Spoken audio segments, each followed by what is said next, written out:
welcome back, guys.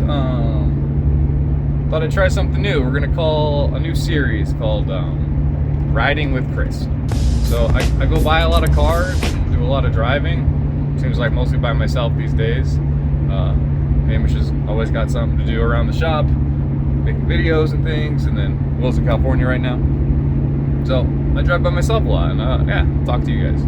So instead of just talking about what I'm doing today, figured I'd just share some random BMW knowledge with you. So first thing I want to do, first episode, thought we'd talk about E36 engines, specifically the US 6-cylinder engines. So E36 came out model year 1992. They started production in late 91, and then they went all the way through later 1999. In 1999, the late models were only made as convertibles and coupes. There was no sedans. The 1999 sedans were E36s at that point. So, when the E36 was introduced, the 6-cylinder engine was an M50 B25. That engine was already in E34s, but that was the first time that the M50 was in a 3 Series. So, when it first came out, there was, in 1992 only, there was a Non-Vanos engine, the M50 B25. In 1993, BMW did the technical update, so the M50 B25 TU, and that changed a little bit in the valve train, and then it also added Vanos to the front. Then in 1996, the US mandated all cars must be OBD2 electronics for emissions testing and for trouble code reading. Just every car had to have an OBD2 port and the OBD2. BMW took that opportunity to redesign the M50, and that's when we ended up with the M52. The M52 came in 2 variants in the US, the M52 B25 and the M52 B28. Now, I'm not going to talk about the M52 TU. That was an E46 engine. Also was in some E39s before it was an E46. That's an aluminum block with a different block architecture, and it doesn't really share anything too much with those. The M52 TU is much closer to an M54 than it is to an M52. So, the first engine that came out in the US was the M50 Non-Vanos. Made 179 horsepower. I believe about that much foot-pounds of torque. It was a great engine.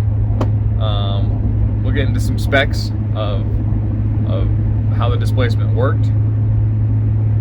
So it was a 92 millimeter bore spacing, which is pretty much the same of all BMW smaller 6-cylinders. So not M30s, not S38s, but M20s, M50s, M54s, S54s, they're all the same. So most of those engines you can swap crankshafts around to make different stroker setups or high revving setups. So remember that. Now, all of the M50, S50, S52s, we didn't talk about those. Let's touch on those real quick. So the US S50 came out in model year 1995. They started being built in 1994 for the E36 M3 in the US. So that was only done for 1 year. Again, back to the OBD2 mandate in the US. So then came the S52 engine. The S52 came out in 96, was produced in 1999. The S50 was a B30, a 3-liter. The S52 was a 3.2 liter. And for you people in other parts of the world that never got an S52, this will be a little touch on the differences between that, the US S50 and the US S52. So, let's go back. The M50 started with 135 millimeter rods, which all of these engines had 135 millimeter rods. But they had an 84 millimeter bore and a 75 millimeter stroke. So they were considered an over square engine. Very smooth revving, very torquey. Great engine that BMW made. Then the non-Vanos engines, the original ones, had what people say is a stronger crankshaft.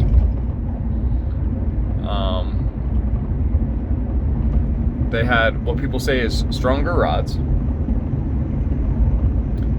The big differences, though, were the head, in my opinion.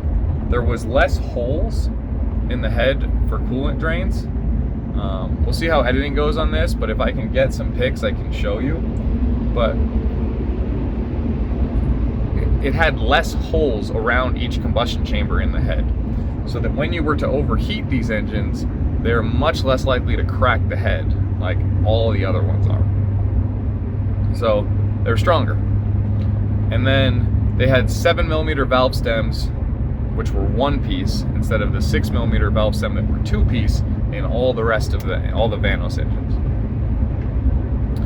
They had dual valve springs that are stiffer, and people will argue that they are better for sustained high RPM.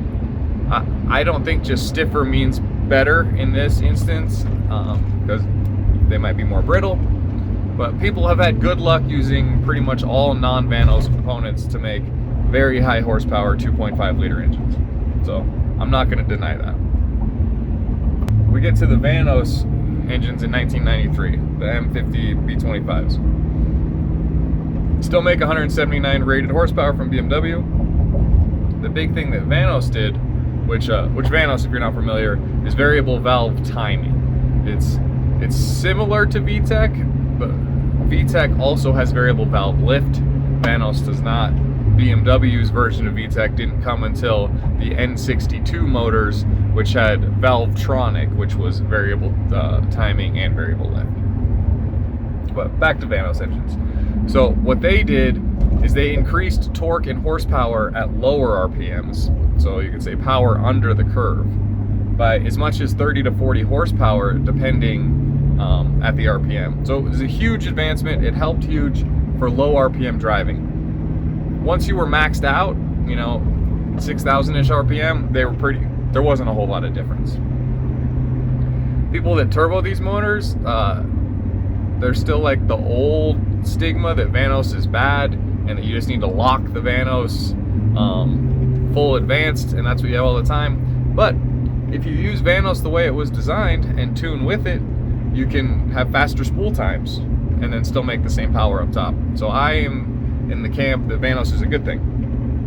It's very easy to rebuild on these engines. I think it's like a $30 seal from Bison's, and you just take it apart, put it back together. It's pretty simple.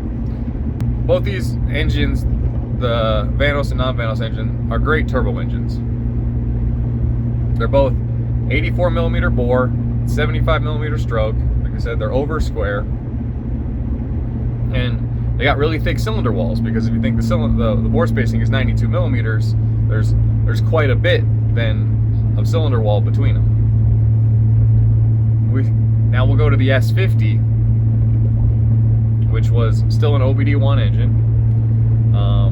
Used the same cam trays, but more aggressive cams, and very similar valves to the Vanos M50. The S50 has an 86mm bore, so it's bored 2mm bigger in each cylinder, and then has an 85.8 stroke. So it's very close to a square engine. It's very slightly over square. There is a lot of thought now that maybe the S50 crankshaft is the best one for turbo applications because of that decreased stroke compared to what we'll talk about later, the S52. But there's not a whole lot of them out there. They're not as prevalent as the S52 crank, so a lot of people don't mess with them. With the S50,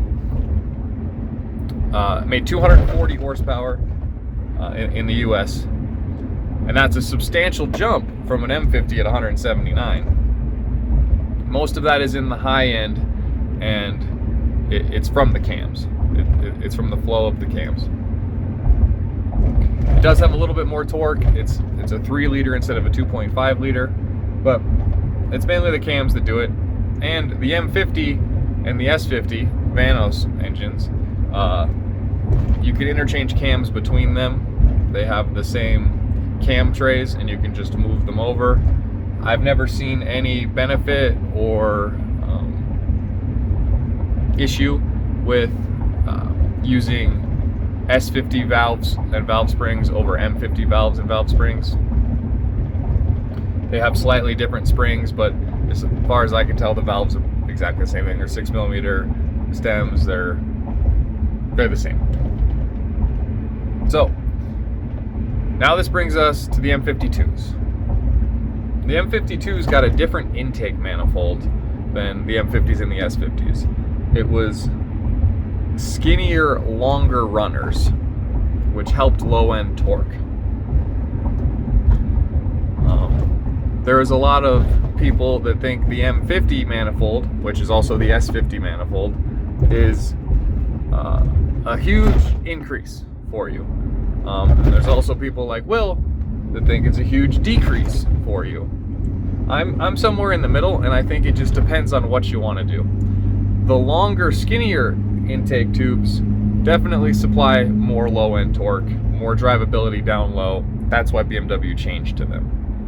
The M50 S50 manifold definitely gives you more peak horsepower, but it is at the expense of a little bit of torque down low and a little bit of horsepower down low as well. So you got to choose like what you're doing. If it's a drift car and just banging off Wimmer the whole time, or a track car, or anything that stays in the high RPMs, like that's where you need it, then yeah, M50 manifold's great. If it's a street car that you drive around and you don't want to downshift all the time and you're not just wrapping it out between every gear, then the smaller, longer runners, it will be a more enjoyable drive. It'll be torquier, you can hold gears longer, no need to downshift, like just better for that. So let's take the two M52 engines. There was the M52 B25, which had the same stroke and the same bore as an M50 B25. It made 11 less horsepower.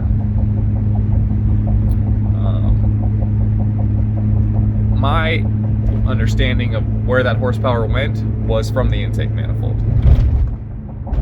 So by going, you lost some peak power, but you got some more drivability down low, and that's where it was. That's not a very popular engine to do anything with, but it's exactly the same as an M50, besides the intake manifold. So I don't see what's wrong with them personally.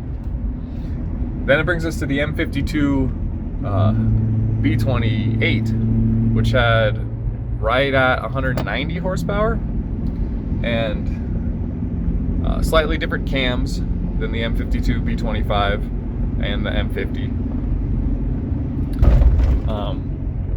But that engine is a square engine, so where you get the extra displacement in that is from the stroke. So that's an 84mm bore and an 84mm stroke.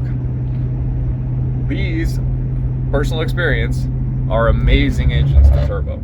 The only weak point is the rods, really. And if you can put a big enough turbo in that the torque doesn't hit too down low, that it's really, that your engine, you're already at a higher RPM when it's coming in, you can make 600-700 horsepower on stock internals, like just a head gasket and head studs, and that's all you need, which is incredible for an engine back then. You could always put rods in any of these engines and make them strong. You can put pistons in, and then you can run smaller turbos and, you know, really get the lag down. But they're incredible. Now we bring in the S52. So the S52 got its own crank, different from the S50, and it also got its own bore, different from the S50. So the crank on an S52 has an 89.6mm stroke and an 86.4mm bore. It also made 240 horsepower. It also made around the same amount of torque. I think it was slightly more than the S50, but BMW was like not really I think an S52 makes more horsepower than an S50 personally, but BMW just said 240. That's just the way it was. They're great engines, NA, but an S52 turbo is not a great engine comparatively to the rest of them. You're lucky to make over 500 horsepower reliably in an S52. And this might come as a shock to you. You might think like the M3 motors are better. This is what I used to think when I was new to this. I was just like, oh, turbo M52 is great. Turbo S52 has to be like way better. But it's not. The cylinder walls are too small, and the stroke is not great. It's more displacement, and displacement means air. You know, in the air pump, think that it moves more air, therefore it can make more power, but it's not crazy, like it doesn't help that much. So what can you do with these engines? Well, a big thing that you can do is take the S52 cams and put them in any of the other motors. If you're putting it in an OBD1 engine, an M50 or an S50, you also need the S52 cam trays to go with it. These are by far the most aggressive cams. I don't remember the number off the top of my head, but I believe it's like a 266 cam. I think a 272 is just slightly better. But like an M50 turbo cam is an equivalent to an S52 cam. And when I'm saying this, I'm including the intake and the exhaust cam. So what my setup was in my white turbo E36 that was so potent and did so good was stock M52 B28 rotating assembly, and then it just had an entire S52 head on it, but all you really needed was the S52 cams. As I said before, the valves are not really any different. There's something called the poor man's S50 or the poor man's stroker. And that takes the rotating assembly out of an M54 B30. We're getting a little bit off topic here talking about an M54, but an M54 still has the same bore spacing, 92 millimeters. It has the same cylinder bore of an M50 or an M52 at 84 millimeters, but it has the same crankshaft as an S52. So that crankshaft is, like I said, the 89.6 millimeter bore. So people will say it's not a true 3 liter, it's like 2.9 something. You're right, it's not a true 3 liter, but it is what an M54 B30 is. It's exactly the same size as it was in that. So I haven't done a whole lot of turboing of that setup. I've never built a stroker with the M54 rotating assembly and left it the 84 millimeter bore, but people do it. I personally think that increased stroke will hurt you a little bit in the boosted applications. NA, that's great, but I don't know if it's worth the trouble to go from the B28 to the B30 an M52 setup if you're going to turbo it anyway. And when I talked earlier about the turbo manifold or the intake manifolds, if you're going forced induction, the M50 S50 manifold is a no-brainer. Like that's the one you want, because you're trying to move, like you're stacking air pressure, you have boost, so you just want the biggest volume you can to like ram it in there. When you start mixing and matching, what I'm currently doing is building a high horsepower 6-cylinder. It's probably, you know, at least a year out now, but I have most of the parts. You take the S52 crank, and then you take an M50 or an M52 block and you bore it, and you decide where you want to go. You want to go 84.5, you want to go 85. Mine's 85, so the engine ends up being like a 3.09 something, I think. And that seems to be, you know, a pretty happy equivalent. That is still an under square engine though.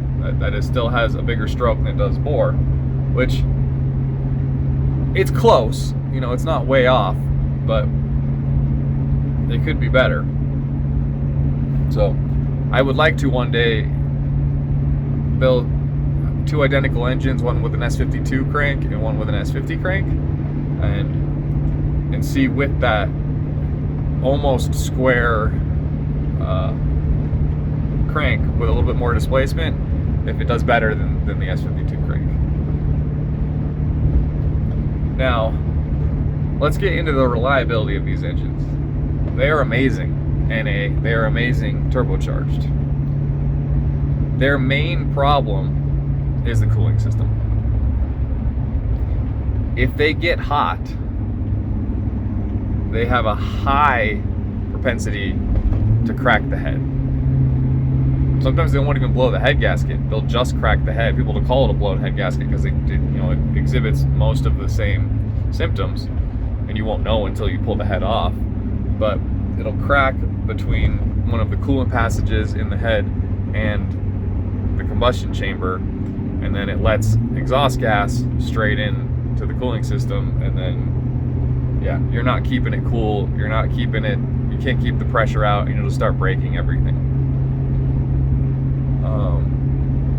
We've had better luck with engines with ARP studs in them than stock head bolts with the cracking of the head. So I don't know if they help keep the head down and prevent it from cracking. I think head studs help in every way, but you still just don't overheat it. My Turbo 152, we took that to 280 degrees a ton of times because we didn't know the person who built the car that deadheaded the cooling system. So it would just get to the back of the head and just sit there. So like 2 laps of drifting or just driving around, it was doing some donuts. You could get to 280 degrees so quickly. But it lived. What ended up killing that engine was running lean because the fuel pump was soft failing. So it wasn't a cooling issue. But these engines have an iron block, an aluminum head, and just kind of in general, that's what's proven to be, through all makes and models, that's the combination you want if you want to run high boost for a long time. So that's where I'm at, and those are probably my favorite low money BMW engine by far. They're so versatile, they're so plentiful, they're everywhere. S50s and S52s have kind of started to shoot up a little bit in price this year. I don't know if it's just COVID stuff or they're actually starting to get a little scarce. They're getting in a bunch of E30s, they're getting blown up, or people blow head gaskets and they just throw away the engine when it's done. I don't know. But you just don't see quite as many of them as you used to. And then M50s, I would say, have gone up too. I used to sell them for $300, now I sell them for $600. So you could say, oh wow, they doubled in price. But that's still an incredibly potent engine for $600. Like I think an M50 is a substantially better engine than say, or an M52 with that point, than say an NA2JZ, which an NA2JZ they go for like $1,000. So, and the head on those doesn't flow at all. So the BMW really beats it there. And then for all you Euro guys, I understand you don't like any of these engines really. The Euro S50 is just so much better in every way, and it has ITBs, and it has an amazing head. For you US guys, the Euro S50 is like the S54's little brother. It's very high revving. The B32 had dual Vanos. They're great and they flow amazing, but they don't have torque. They're just like an S54. I personally like the torque. They have solid lifters, so you have to do valve adjustments. There's just more maintenance. They're harder to get parts for. They're more of a finicky race engine than a reliable everyday engine. And when you turbo an M50 or an M52, you can make just as much power as if you were turboing the Euro S50 in those, because of their compression ratio and everything. Oh, we didn't talk about compression ratios. Let's step back on that. So the M50, the M52 are 9.5 to 1, and then the S50 and S52 are 10 to 1 compression with their pistons. All of the pistons are okay, I would say. They can all be melted fairly easily in turbo applications, but they're all good for 500 plus horsepower in the pistons. So if I was to build a budget M50, what I would want to start with is an M50 B28 I would OBD1 swap it. This is what I would do. Oh, there's other ways around it. I would OBD1 swap it, and I would run an MS3 plug and play and be done. The OBD2 engines run on MS41.1, which has been cracked many times now, and you can tune the stock ECU. And people have made 700, 800, 900 horsepower on stock ECUs before. With the OBD1 things, if you run a stock 413 DME or a 506, which was in some of the OBD1 M3s, you have to run it. It's a chip that has to be replaced if you want to change the tune. So somebody has to burn a chip. So like Squid or Turner or any of these companies, or Dynan, they just make a chip that you actually physically take out the stock chip in your DME and put in that chip. And there's companies like RK Tunes, which is what was on my white E36, which was OBD1. They have a tunable chip. So they have a chip that goes in there that has ports on it that gives you a USB port. It has a port to go to a wideband. It has a port to go to a map sensor. So it in essence becomes more of a standalone, but it's using the stock housing and the stock board. All those are great options, but it just doesn't get a whole lot easier than the MS3 plug and play. On the OBD1, you just take out the stock ECU, plug that in, load a base map, and you're driving. The MS3 is a substantially better ECU than the MS2 that's on M20s and M30 cars. And yeah, I would say that would always be my go-to for a budget. It's a little bit more expensive, I think. When they go on deals and specials, I want to say they're around $1,200 for an MS3 Pro. It's expensive, but for what you get, they're comparable to like $2,000 and plus ECUs. And it's a plug and play, so you don't have to do any wiring. You just plug it right in. Yeah. I hope we added some pictures in there and that you guys enjoyed that. And let me know if you want to do more of these. I'm thinking I'll do engine ones, and then I'll do car ones. I'll talk about like a specific chassis. When I talk about that, I'll talk about the different engines that came in that chassis, and I'll talk about what I would, which ones I like the best and why I like them, and what changed in different model years, and I'll just share some knowledge. And then I'm sure I'll miss something or got some things wrong, and you guys can add to it. And, forums are kind of dead these days. Maybe we can make this kind of a forum to keep this random knowledge alive so people don't have to figure it out themselves. So I appreciate you guys watching, and have a good rest of your day.